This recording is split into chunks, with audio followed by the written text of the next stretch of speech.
Bem-vindos sejam todos ao Evangelho do Cristo ressuscitado. O tema da nossa mensagem esta manhã é graça, a palavra sem algemas. Eu vou repetir. Graça, a palavra sem algemas. Vamos ler o que Paulo disse na sua segunda epístola a Timóteo, no capítulo 2, no versículo 8 e 9. Lembra-te de Jesus Cristo, ressuscitado dentre os mortos, descendente de Davi, segundo o meu evangelho. Versículo 9, pelo qual estou sofrendo até algemas como malfeitor. Leia, contudo, a palavra de Deus não está algemada. Vamos fazer uma breve confissão. Senhor e Cristo, eu te louvo, te exalto pelos teus grandes feitos. Te louvo por essa ambiência perfeita aqui e aí no YouTube, aonde a tua igreja se reúne, a igreja em cada casa, em cada lar, porque igrejas são vidas que tu resgataste do império religioso e os trouxeste para a tua maravilhosa luz. Esta manhã é uma manhã de manifestação do teu evangelho, de encorajamento, de intrepidez. É preciso, Pai, que eu te peço, que tu me uses com ousadia, porque eu vou usar a tua palavra. E todo o povo aqui e pelo YouTube reunido digam amém. Eu achei esta palavra, versículo 9, Miguel, interessante. Pelo qual estou sofrendo até algemas como malfeitor. Contudo, disse Paulo, a palavra de Deus, ela não está algemada. Embora ele preso, a palavra na boca de Paulo tinha livre curso, ela não estava presa, algemada, retida. O sistema religioso trava o evangelho. O evangelho de Cristo, revelado a Paulo, está algemado na religião. A graça não tem livre curso. O evangelho revelado a Paulo é visto como uma ameaça aos púlpitos pastorais. Quando eu fui bispo durante 4 anos na igreja evangélica, e quando eu abria as epístolas de Paulo, eu dizia, não, isso aqui não. Quando algum pregador vinha e me dizia, Bispo Geraldo, eu vou pregar domingo que vem, aqui está a mensagem, eu dizia, tem que passar pelo meu crivo.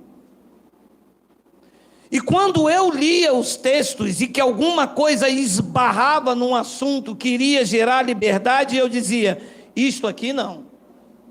Não, Tito não. Não. Dizer à igreja que eles foram predestinados antes da fundação do mundo, não pode. Eu algemava a palavra. Eu não deixava que a palavra tivesse livre curso. Porque como bispo da igreja, eu sabia que a igreja em que eu presidia não vivia e não se alimentava da verdade de Deus, mas do medo, da culpa e do pânico, porque aquilo que as pessoas têm medo, elas se submetem, e eu não poderia tirar o medo. Se eu pregasse o amor do evangelho, o amor lançaria fora o medo, e todas as pessoas sem medo são livres para decidir por si mesmo o que é bom, o que é ruim. Ela passa a ter um discernimento, e eu não poderia permitir isso, embora sendo bispo, eu era sustentado pela igreja, e isto causava uma ameaça. Quando eu falo do sistema religioso, eu falo daquilo que eu vivi, do que eu andei, do que eu pratiquei e preguei durante anos. O evangelho de Paulo sempre foi e sempre será uma ameaça para os púlpitos pastorais, porque o evangelho de Paulo desmonta tudo isto. O evangelho de Paulo destrói, acaba, tira toda esta parafernália que se fizeram em nome de Deus. Isto não tem nada a ver com o evangelho. Isto é uma máfia religiosa que se alimenta do medo, repito, do pânico, da culpa imposta da religião na mente das pessoas. A palavra revelada não é glorificada, ela não é o epicentro da liturgia. O homem na religião é que é o protagonista, não é o evangelho o epicentro. Não há evangelho na religião. Há homens como atores, como protagonista, e o diabo como um ator coadjuvante. Lá no final da religião, da pregação, é que aparece Jesus, sabe, sendo oferecido como uma banana, quem quer e quem não quer, quem quer Jesus, quem não quer. No final, depois de o ator, o protagonista, o pastor, trazer uma teologia do medo, que o diabo sobe, é que eu vejo a cuca descendo por lá por baixo, e o boitatá, a narizinho. Depois dele fazer todas essas manobras, entra então o ator coadjuvante, Satanás, querendo ceifar as almas. Então, as vidas estão aí, vivendo um evangelho algemado, uma palavra que não tem livre curso nos púlpitos, vivendo um script pastoral ou um roteiro para você desempenhar um papel que Deus jamais escreveria para você. Eu vivi um papel que Deus jamais escreveria. Eu era arrogante, prepotente, autoritário, e quem passasse na minha frente estava tocando no ungido de Deus. Este papel, este script, este roteiro, Deus jamais escreveria para um homem, muito menos para as pessoas que os ouvem. Não era este o papel desempenhado pelos apóstolos. Não era este o papel desempenhado por Paulo. Paulo dizia: eu não sou digno de ser chamado apóstolo porque eu persegui a igreja de Deus. Hoje o que se vê é um sistema autoritário, cruel, dominador, que não tem pena do teu bolso e que não respeita a sua vida. Tudo é para eles, como se vivêssemos ainda na Idade Média. A igreja aí fora, longe do evangelho, prega um roteiro de dor, de sofrimento e de humilhação. 2 de Coríntios, capítulo de número 11, versículo de número... Não vai sair ninguém, meu. Tem alguém ainda aí, Mateus? Não vai sair ninguém, meu amado. 3, vai ficar os 3 aí, meu amado. 2 de Coríntios, capítulo 11, versículo 19. Porque sendo vós sensatos, de boa mente tolerais os insensatos. Versículo de número 20. Tolerais quem vos escravize, quem vos devore, quem vos detenha, quem se exalte e quem vos esbofeteia no rosto. É assim que as pessoas viviam debaixo da minha autoridade episcopal. Eu humilhava, eu prendia, botava no banco, tinha que lavar meu carro, carregar minha pasta, ninguém poderia falar nada, senão eu já dizia logo: eu desligo na terra, desligo no céu, eu faço o inferno, eu faço macumba.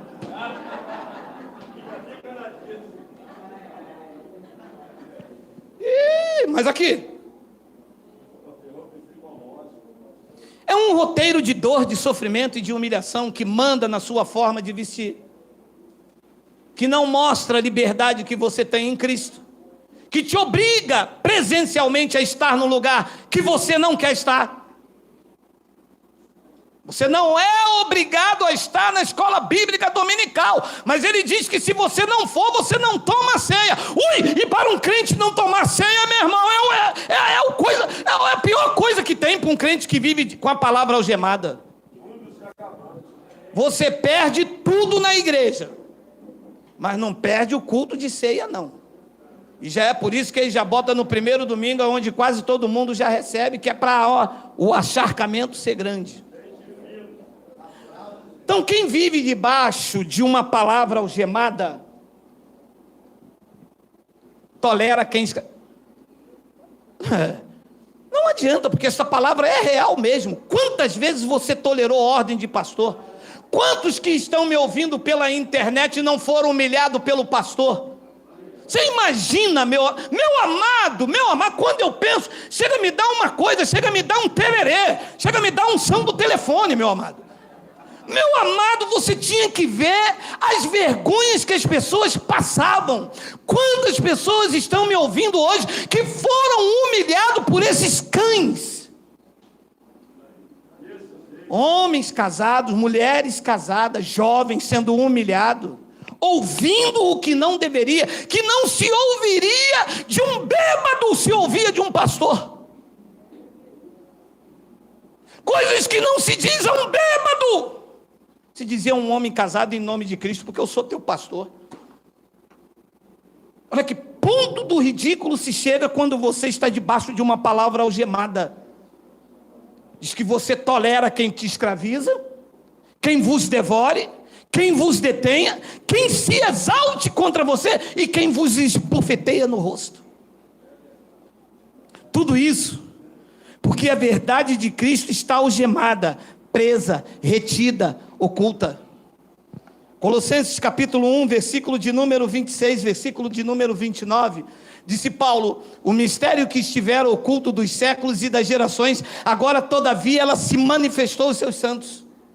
Palavra manifestada, um mistério que estava oculto, passou por Davi, por Jefté, por Sansão, passou por Mateus, Marcos, Lucas, antes passou por Isaías, Jeremias, os profetas, Oséias. Diz que esse mistério estava oculto, ninguém conhecia, ninguém sabia, ele ficou oculto dos séculos e das gerações. Disse Paulo: agora se manifestou aos seus santos, e os pastores retendo uma palavra manifestada aos santos, para que eles tivessem vida, e vida com abundância. Os pastores dizem: não, isso não pode pregar, não pode dizer à igreja que eles são predestinados. Não, eu dizia, eu, Geraldo, várias vezes na congregação dizia: se pregarmos isso aqui, as vidas não vêm mais. E quem é que disse que tem que ir? Se o evangelho é para libertar, é para soltar as algemas, e nós queremos alguém aqui obrigado a estar aqui nesta manhã. Você tem que adorar em espírito e em verdade. Você não está aqui por causa da cerca, está por causa do alimento. Quem disse que você tem que estar aqui? Se Cristo te libertou, quebrou as algemas que não deveria estar no pulso, não deve estar na tua mente.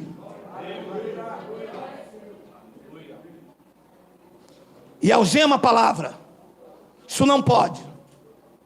Paulo disse: não, o mistério estava oculto, mas ele foi manifestado aos santos. Depois ele diz no versículo 27, aos quais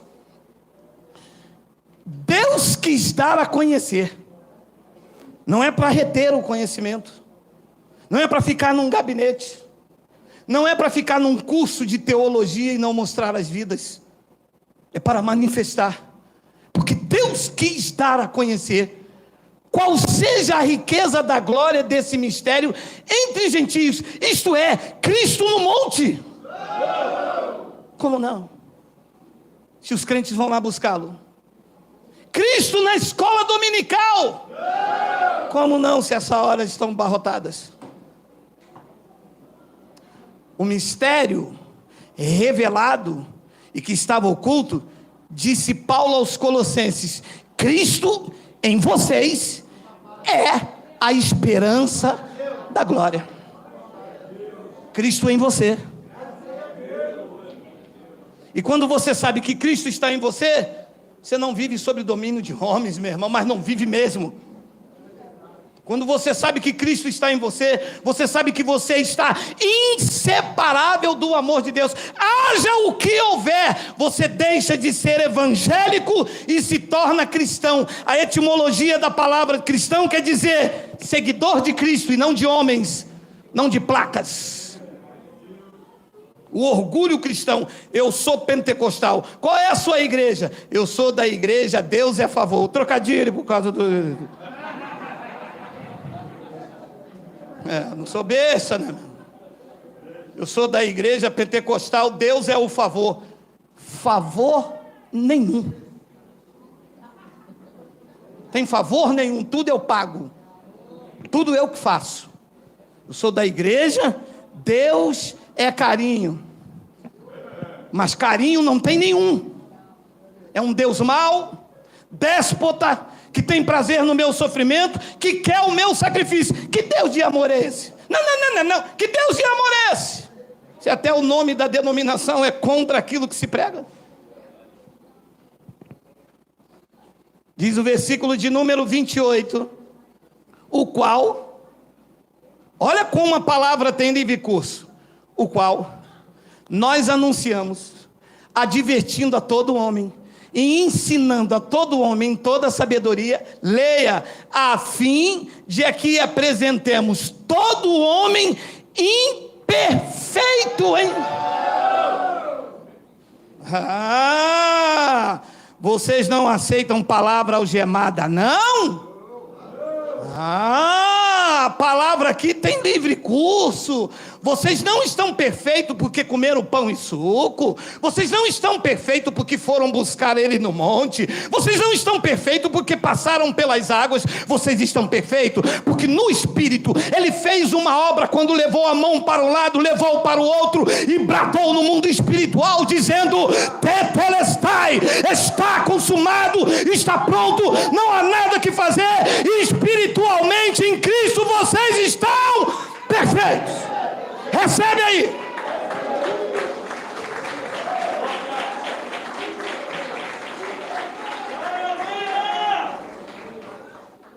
Se eu algemo esta palavra, se eu digo isso não pode ser dito, eu digo que você tem que fazer a campanha de Manassés.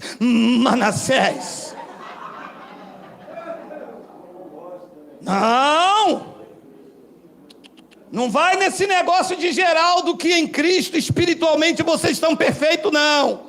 Não vão nesse negócio de Jesus de Nazaré que disse que o Espírito está pronto, não. Vocês não entrem nesse, não. Vocês vão ter que fazer o jejum, porque o jejum é espiritual. Vocês vão se fortalecer espiritualmente. Opa, está algemando a palavra?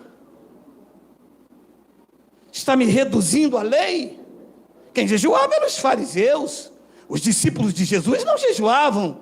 Jesus já havia dito a ele: o espírito de vocês está pronto. A carne é que é fraca, mas espiritualmente, Paulo disse, isso era um mistério que estava oculto, mas como eu não vou reter, eu vou passar para vocês. E todos entenderam que eles não precisavam estar presos num lugar. Todos entenderam que eles não precisavam fazer sacrifícios. Todos entenderam que a carne deles é que precisava de vigilância 24 horas por dia. Mas espiritualmente não precisava da oração de Paulo, da mão de Paulo, do lenço. Não precisava de cuspe, não precisava do sacrifício, não precisava do oba-oba. Espiritualmente eles entenderam, porque a palavra não estava algemada. Eles entenderam que em Cristo eles estavam absolutamente perfeitos, como é perfeito o teu espírito.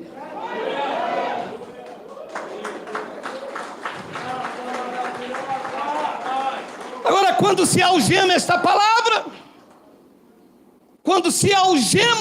palavra, disse Gálatas capítulo 3, e você então vai buscar nos homens. Ó Gálatas insensatos, quem vos fascinou a vós outros anjos cujos olhos foi Jesus Cristo exposto como crucificado?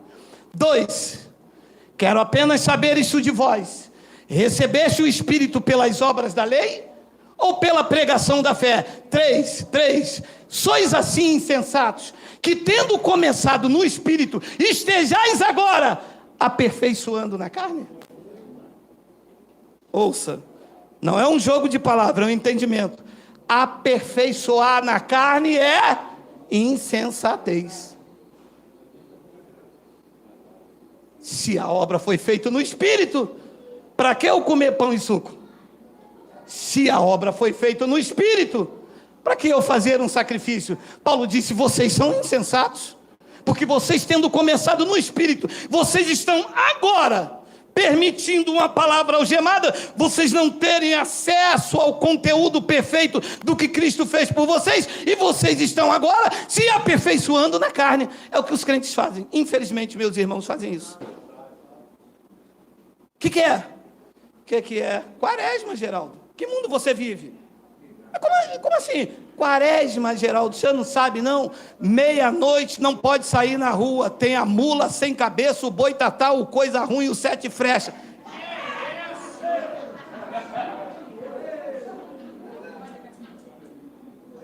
E acende vela de 7 dias, e quando sai no prato em frente do banco, tem um prato com farofa, o missionário, pregador pentecostal, pula por cima e diz, me dá licença. Não, mas mas me dá licença ao prato de farofa, meu amor.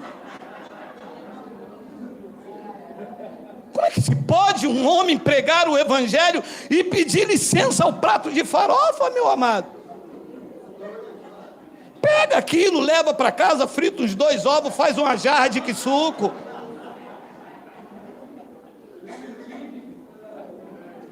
Então, Miguel, coloca o versículo, não temos tempo, Miguel.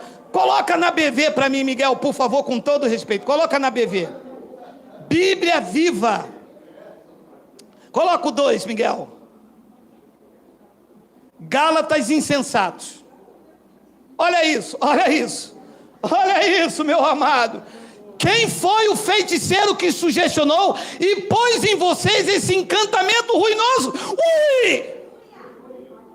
Quem foi o feiticeiro?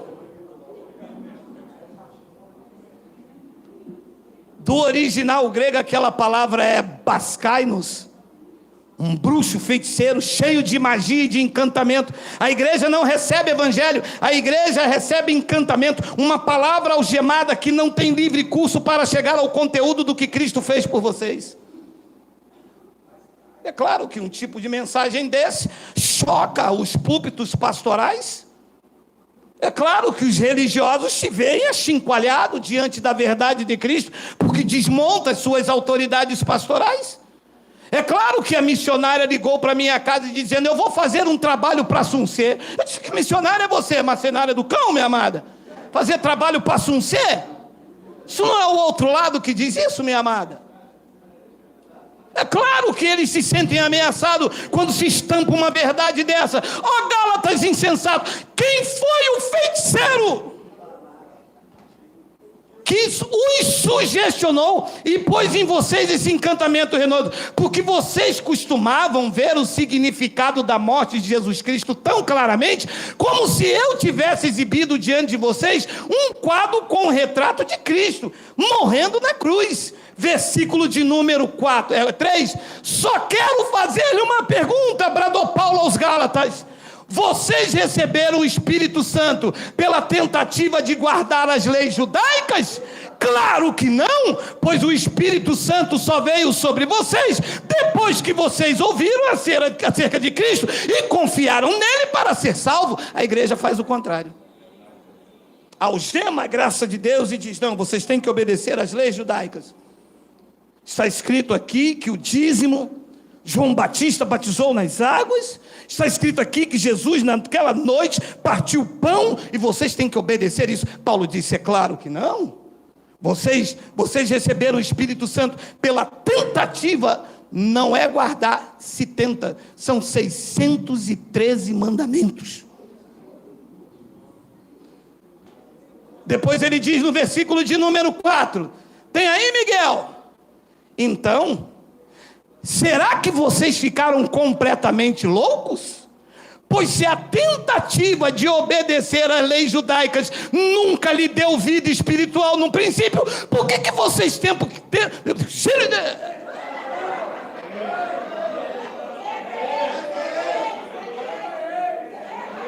Está amarrado, coisa ruim.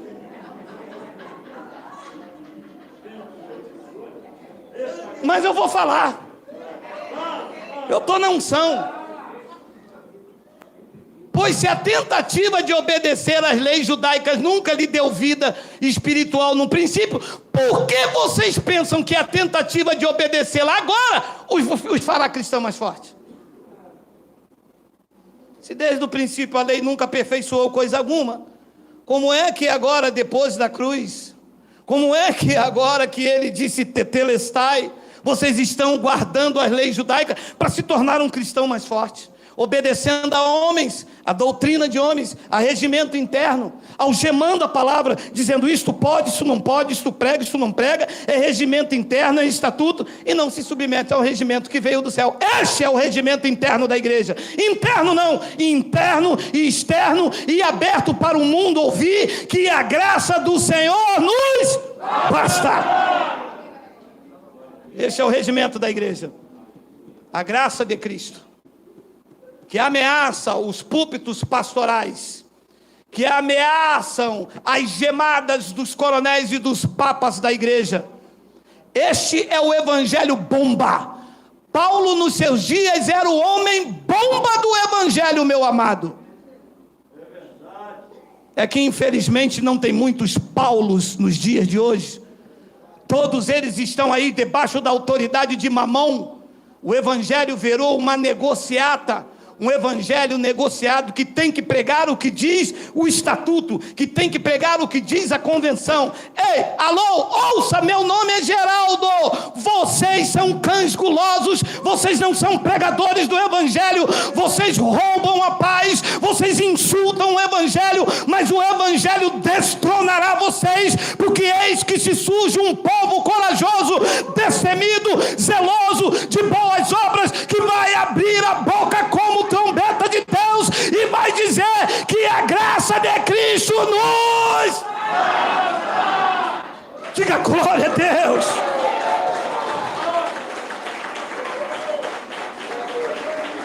Dois. Geraldo, você não tem medo, não? Medo de quê? Não. Mas medo de quê e de quem? Que eu os confronto com a verdade, eu bato neles de Bíblia. Se vir de Bíblia, eu bato neles. Se vir na mão, tem o birimbau. E se for para a justiça, perde. Se for para a justiça comigo, perde. Porque eles vão ter que fazer declaração daquilo que eles ganharam e não tem como provar. Tem vida boa, tem carro importado, tem mansões. E tiraram de onde, se vocês não trabalham? Vem, não, mas eu quero que vocês venham, porque eu não estou sozinho não, eu estou sozinho.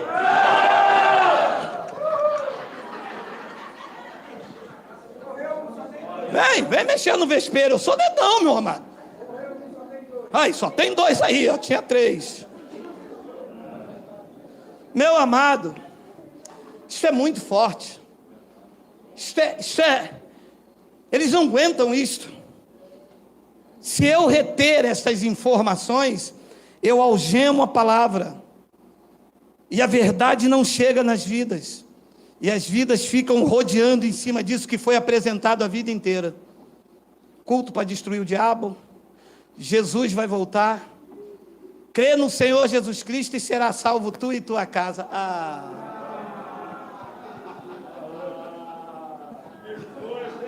Meu irmão, preste atenção. Paulo e Silas estavam presos. E havia alguém guardando eles. O carcereiro. Houve um evento sobrenatural. E todos os demais presos fugiram. O carcereiro iria se matar. Por quê? Porque ele e a família iam passar por sanções. Paulo disse, não faça isso.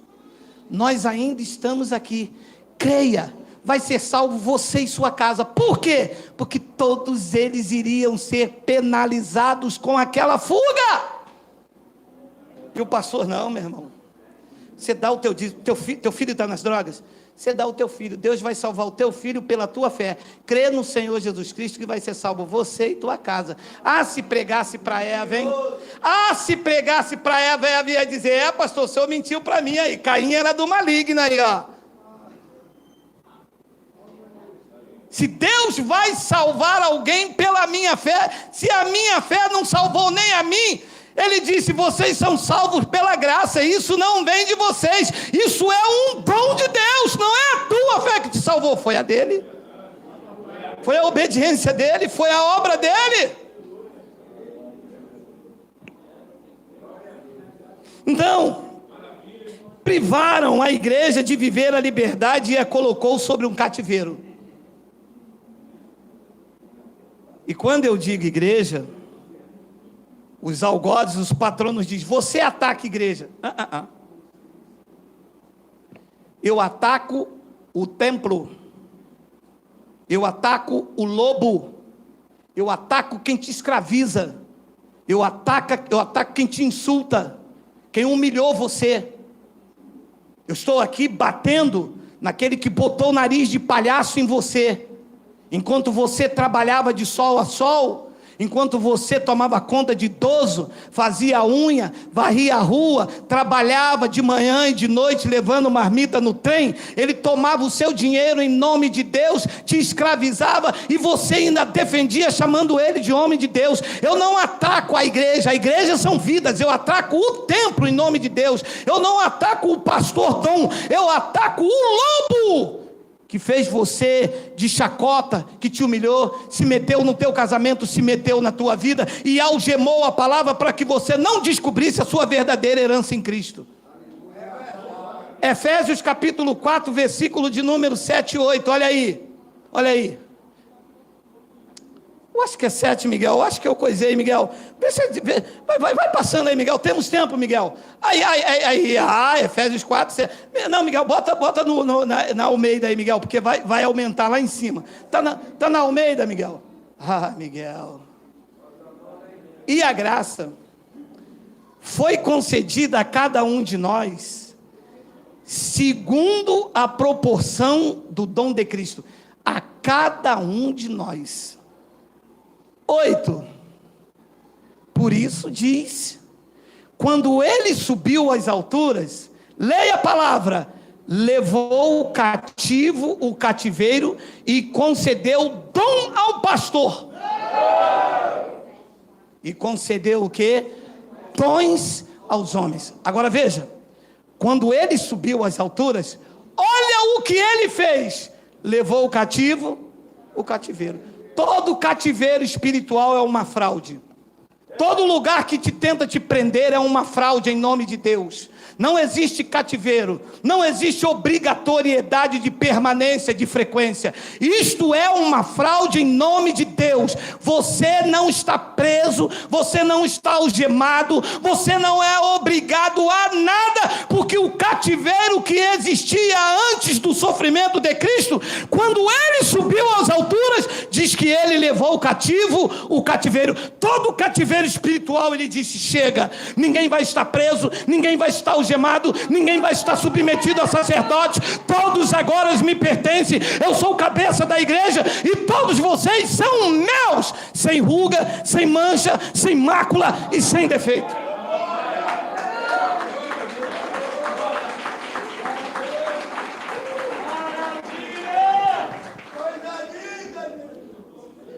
E o bonito da onde eu era convencionado, porque até para me desconvencionar foi uma guerra, meu irmão. O quê?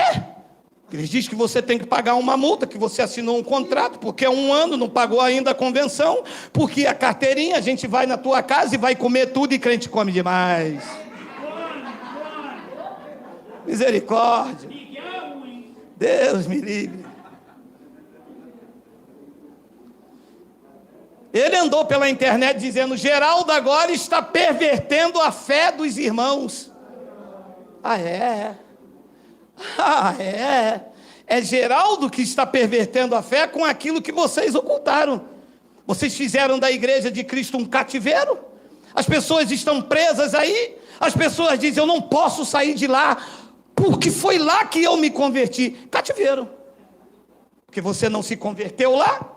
Você se converteu quando os teus olhos foram iluminados. O apóstolo Paulo pegou os coríntios, que quando alguém tira o véu, então essa pessoa se converte ao Senhor. Você não se converteu lá, nem ali, nem acolá. Você se converteu quando ouviu o evangelho de Cristo, as algemas foram quebradas, os olhos foram iluminados e você se encontrou verdadeiramente em Cristo Jesus. Neste dia, você se converteu, saiu do cativeiro espiritual e veio para a liberdade em Cristo.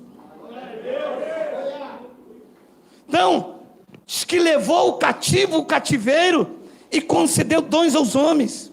O cativeiro é que determina a hora que você deve se reunir. O cativeiro determina o que você tem que pregar, o que não pode. E nós dizemos: chega, Porque nós não servimos mais a homens, nós servimos a Cristo. Gálatas capítulo 1, versículo 10. Gálatas capítulo 1, versículo 10 diz isso: porventura, procuro eu agora o favor dos homens ou de Deus? Ou procuro agradar os homens? Eu sei que choca,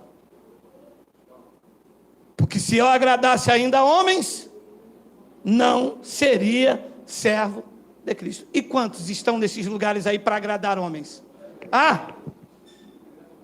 As palavras saem como espada afiada mesmo. Espada tem que entrar mesmo. Agradando a homens, desagrada a si mesmo. Vive uma vida vazia, diz tristeza, sobre o domínio dos homens, sendo fiel a homens e infiéis a si mesmo. Uma triste realidade. Paulo disse: porventura, eu procuro agora o favor dos homens ou de Deus? Se procurar o favor de Deus, você acha na graça maravilhosa. Se procurar o favor dos homens, não vai achar nunca. Nunca.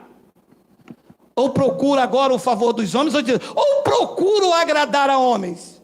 Se eu agradasse ainda a homens, eu não seria servo de Cristo. E o abençoado deve estar me ouvindo. Ele disse para mim: eu estou lá ainda porque o pastor é muito legal, sabe?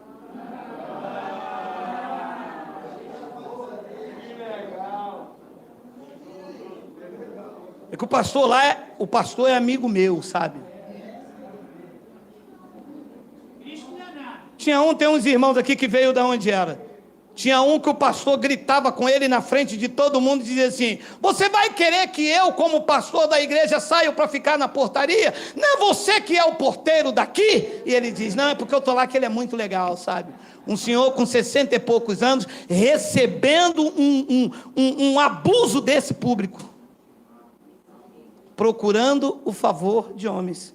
Nós não estamos mais submetidos aos homens. Nós somos livres para dizer o que diz a sã doutrina, para fazer a palavra correr sem impedimento. Se não tem oportunidade nem chamado para estar no púlpito, faça do seu trabalho o seu púlpito. Faça do ônibus o seu púlpito. Faça da sua caminhada o seu púlpito. O púlpito de Jesus não era dentro dos templos. O púlpito de Jesus era quando ele encontrava alguém que precisava ouvir a palavra. Assim era de Paulo, assim era de todos aqueles que entenderam a graça de Deus em verdade. Nós não vamos mais nos submeter a homens nessa nação. Já basta a nossa vida secular, que temos que estar submetido à prefeitura, à governadora, à presidência, a todas essas coisas de forma secular. Em nível espiritual, nós somos livres e dependemos da graça de Deus. Chega de algemas, chega de prisões, chega de cativeiro. Aprenda a ser livre, rompa com o sistema e venha viver a vida em Cristo, a vida maiúscula que Ele preparou para você. Temos que pregar o evangelho sem impedimento, doa quem doer, goste o que gostar. A nossa doutrina é o evangelho da graça de Deus. E em Atos capítulo 20, versículo 30 e 31, olha lá o que disse, olha lá. Por 2 anos permaneceu Paulo na sua própria casa que alugara, aonde recebia todos os que o procuravam. Versículo 31, pregando o reino de Deus e com toda intrepidez, olha lá, sem impedimento algum, sem algema, ensinava as coisas referentes ao Senhor Jesus Cristo. Não tem uma igreja, não tem um púlpito, não tem um lugar. Pregue na sua casa como Paulo pregava, com intrepidez, sem impedimento algum. Haverá sempre alguém para ouvir você falar das grandezas de Deus, falar do amor de Pai, falar da nova vida, sem estar submetido a homens, sem levar coça, sem ser humilhado, sem estar entregue a denominação nenhuma. Deus se livrou, Ele quebrou as algemas. Você é livre. Aonde estão os livres? Aonde estão? Aonde estão? Aonde estão? Aonde estão os livres por Cristo? Diga glória!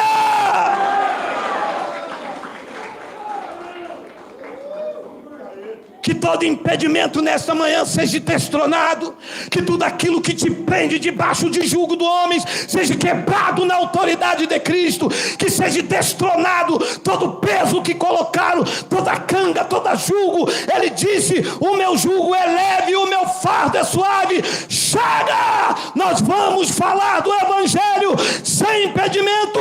Doa Goste quem gostar.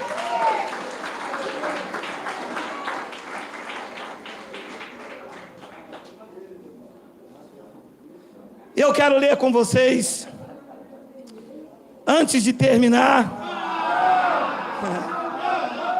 Vocês. Estou comendo salada, meu amado. Antes de terminar, 2 versículos.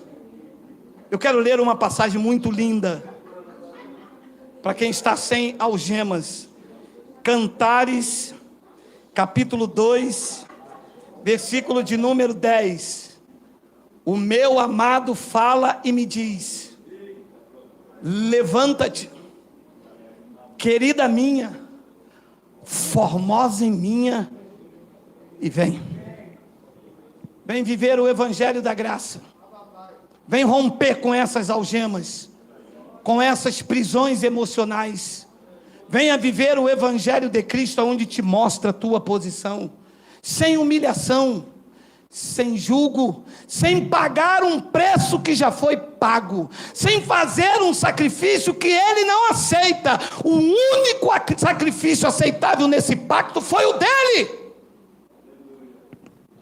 O meu amado fala e me diz: levanta-te.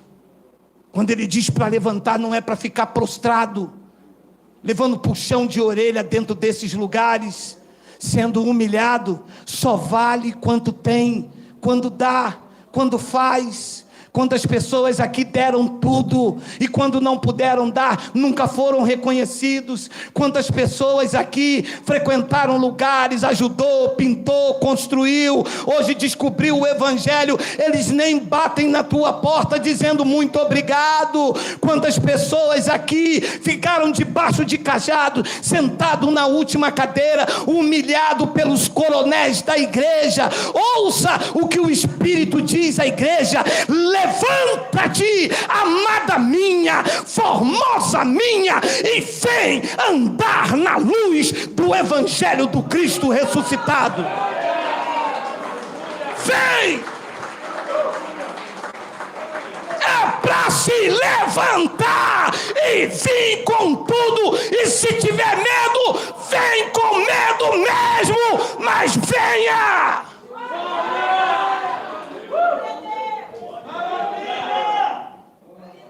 Porque eu sei que a psicologia do medo causa um dano irreversível. Eu sei que a psicologia do medo trabalha. Medo das ameaças do pastor. Medo que ele trabalhou 20, 30 anos na sua mente. Você viu ele como semideus, e agora o medo de romper. Fica a psicologia do medo. Vem. Se der medo, vem com medo mesmo, que você vai ser impactado pela palavra e pelo amor do Pai, e a resposta será: o amor lança fora o medo. Levanta-te, formosa minha, amada minha, e vem. Vem para a graça você também. Vem. Diga glória a Deus. Diga glória.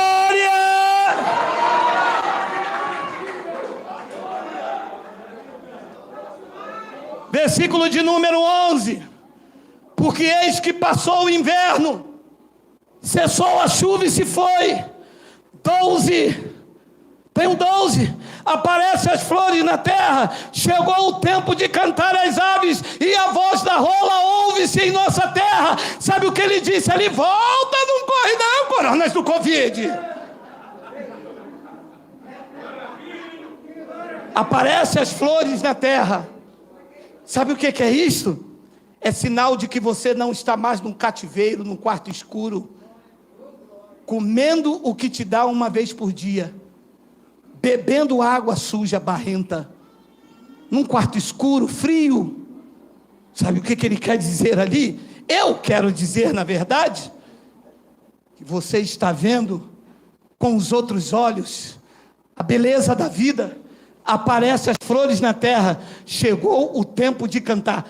Eu vou atualizar esta palavra. A você que não há algemas nem no pulso, nem na mente. O tempo de cantar chegou. O tempo de cantar chegou.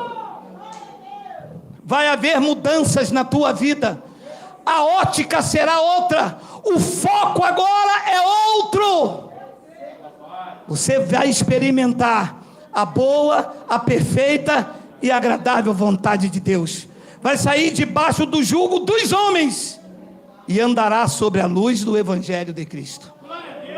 Aparecem as flores na terra, chegou o tempo de cantar as aves, e a voz da rola ouve-se em nossa terra. 13, tem, a figueira começou a dar os seus figos, a vides em flor exalam o seu aroma. Levanta-te, querida minha, formosa minha, e vem para a graça, você também.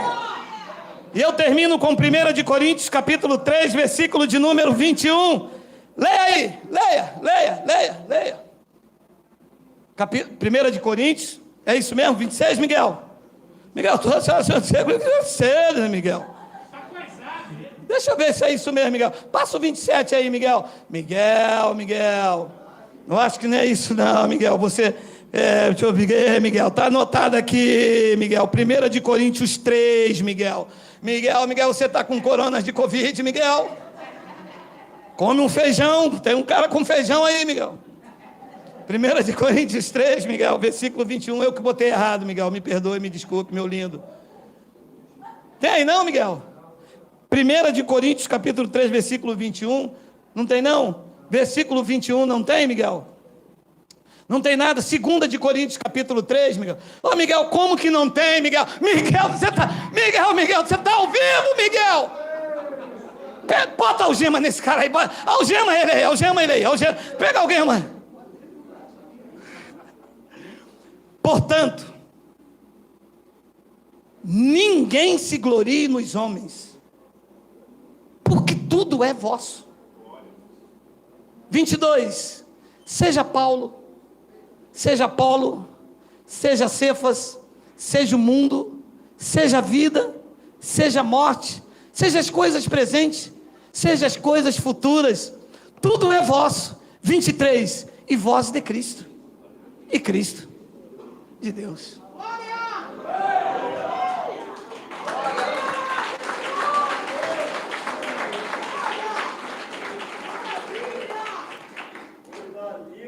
Jeremias 15, digita, Miguel, por favor, 18, 2 minutos. Jeremias capítulo 15, versículo 18 ao 21. Eu quero terminar com esta frase de Jeremias. Porque dura a minha dor continuamente, e a minha ferida me dói e não admite cura. Isto é a pergunta que o profeta fez a Deus. Talvez seja esta pergunta que muitos de vocês que me ouvem aqui pela internet estão fazendo. Por que eu sofro? Por que esta dor? Será que Deus não admite a minha cura? Olha a pergunta de um homem extremamente usado por Deus. Porque dura a minha dor continuamente e a minha ferida me dói e não admite cura. Olha o estágio que chega um homem preso debaixo de um jugo, de algemas e de prisões. Serias tu para mim como Elisório Ribeiro e como águas que enganam? Esta é a visão de quem está num local algemado, que não vê alegria, felicidade nunca. Anos a fio o homem dormindo no quarto, ele dormindo no quarto, não, que a mulher não admite. Nessa hora a mulher bota ou para dormir com o Rex, ou com bolinha, que nome de cachorro de pobre é bolinha, ou tutu. Ou ele vai dormir com o Rex, com o tutu, e ela fica lá no quarto. Crente pentecostal, canela seca. Fala em língua e em mistério, mas o casamento um desastre. Servindo a homens. Serias tu para mim como Elisório Ribeiro, como águas que enganam? Versículo de número 19. Portanto, assim diz o Geraldo. A resposta divina: portanto, assim diz o Senhor: se tu te arrependeres, eu te farei voltar, e estarás diante de mim. Preste atenção: se apartares o precioso do vil, tu serás a minha boca. Eles, o sistema religioso, se tornarão a ti, mas tu não passarás para o lado dele. Se apartares o precioso do vil. Não é algemar aquilo que é precioso, não é ocultar a verdade que liberta, é tirar aquilo que é precioso desta coisa vil que se tornou a religião, que não permite de você ver a vida, que te obriga a você estar onde você não quer estar, que tirou a tua paz na tua família, que não deixou você ter um domingo com a tua esposa, ou sair e ir a uma festa, ou ter uma companhia agradável, que te obrigou sobre o jugo da lei e te escravizou, colocando algemas sobre a tua vida. O profeta estava dizendo: por que tu não admites a minha cura? Por que a minha dor dói? Deus disse a ele: porque você não sabe separar o precioso do vil. Se você apartar o precioso do vil, serás a minha boca, eles se tornarão a ti, mas tu não passarás para o lado dele. Rompa com a religião, venha viver a vida maiúscula, receba a graça de Deus na tua vida. Ainda há tempo de você ser feliz com a tua família, com os teus filhos e com os verdadeiros amigos que te aceitam com a verdade do Evangelho. Assim é, assim eu creio, é assim que diz o Evangelho de Cristo. Vamos ficar de pé.